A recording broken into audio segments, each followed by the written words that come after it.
Welcome back. This is Tea and Table, the podcast that tends to be over by the time you've finally found your headphones, turned up the volume, and shifted your attention to the words coming out of the headphones. I actually just searched online whether there is a term for podcasts that put out really short episodes, but couldn't find anything. I think micro podcast is pretty descriptive, so Tea and Table is now officially a micro podcast. Anyway, I'm Annie, and this is episode number 11. It feels like I should have some kind of intro music here. I'll see if I find something. Anyway, one of the most common pieces of advice in game design is to simply play a lot of games yourself. This way you'll get a good feeling for what's state of the art, and you slowly build up a personal library of game mechanics and experiences. I think I'm doing pretty well on that front. I just checked, and over the past year, according to my diligently maintained board game stats, I recorded 200 plays of 100 different board games, totaling almost 300 hours of playing, which means I spend roughly 3.3% of my total time playing board games. That is actually quite a lot, and I wonder if I should rather spend some of this time on my own games, but I guess you can never play too many board games. Plus, it doubles as socializing if you also talk to the people you play with, so that's good.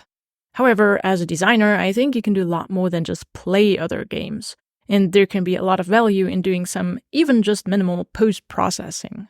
So this podcast is about something I started doing recently, post-processing the games I play.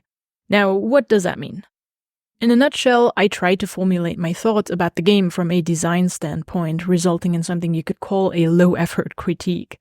For this, I've come up with a set of questions that I use as prompts and for quick inspiration. Let's go over them. 1. What do I find satisfying about the game and why?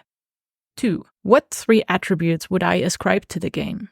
3. What's elegant about the design? 4. What's novel or innovative about the game?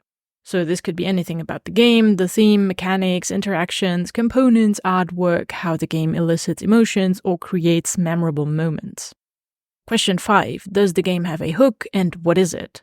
So in the last episode, called Beyond Mechanics and Theme First Design, I talked about what I call hook first design. And in that context, I think it's super useful to identify hooks in other games. How do they spark your curiosity and make you want to come back to play again? Question 6. How is the on-ramping experience? So how easy is it to learn the game, given its actual gameplay complexity? What does the game do well, and where could it make on-ramping smoother? I personally think that a smooth learning experience is often undervalued and could use more polish in many board games. This is especially important when trying to recruit new people into board gaming. A lot of hobby board gamers are quick to pick up new games due to their extensive experience, but not everyone is like that, and you can easily bounce off the entire hobby if learning games is too tedious or makes you feel stupid. Question 7. Are there any issues with the game's design, and if so, what are they? 8. How would I try to address these issues, if any? Issues are, of course, not perfectly objective, and finding potential solutions is obviously very hard, especially when you don't play a game multiple times. I actually very often see people immediately judge games after their first playthrough, proposing solutions that they deem obvious fixes to what they don't like.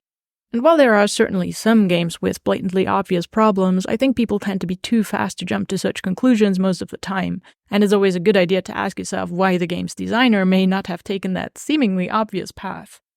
Either way, I still think it can be good practice to try and identify potential problems and think of how you'd approach them. Question 9. What did I personally not like about the game? This is especially interesting to me personally since I have a very broad taste in board games. I'm typically initially drawn to games with great artwork and an art style I like, but I'll generally play and enjoy almost any type of game. Conversational party games, adventurous campaign games, heavy Euro games, lightweight family games, or epic 4X games. So identifying elements that I don't like is actually helpful for me in that it gives me some direction in my own design. Now, all of this probably sounds way more sophisticated than it really is. I really just use these questions as prompts and jot down a few notes on the games I play. In fact, I even added a question as I was writing this podcast episode. I might do this on the bus back home or taking a couple minutes on the weekend to take a note for each game I've played during the week. So here are a few examples of what I thought were interesting insights in games that I played recently. I played Now or Never by Ryan Lockhead, and it's an interesting example of a game that manages to evoke a sense of discovery and adventure in some of its mechanics, while still having a bunch of very puzzly, involved, and Eurogame-esque mechanics, which I thought was a neat accomplishment. Or as I played Obsession by Dan Halligan, I was baffled by how simple the core gameplay itself actually is, given that it made a fairly complicated impression as I was learning the rules. Thinking more about it, I think that's because the game has quite a lot of edge cases and intricate little rules and small extra mechanics. But they don't feel carelessly tacked on. On the contrary, they seem very intentional and purposeful, and reading some of the designer diaries online confirms that. But despite that, the game seemed much more complicated than it ended up being during actual play. So this then prompted me to think about the consequences of removing some of these extra rules and mechanics and potential ways to mitigate those consequences. For example, the game has global special events that happen during some of the 16 rounds, as indicated on the main board that serves as a round tracker.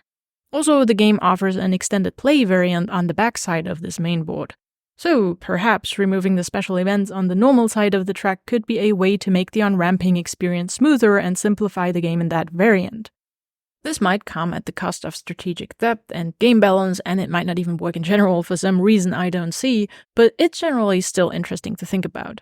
Finally, playing games online, for example on Board Game Arena, is a very neat way to try many different games easily and quickly, and the biggest overhead at this point is really just learning the rules. So, as always, feedback on the podcast is very welcome. You can find all my contacts in the show notes, and I'll talk to you next time.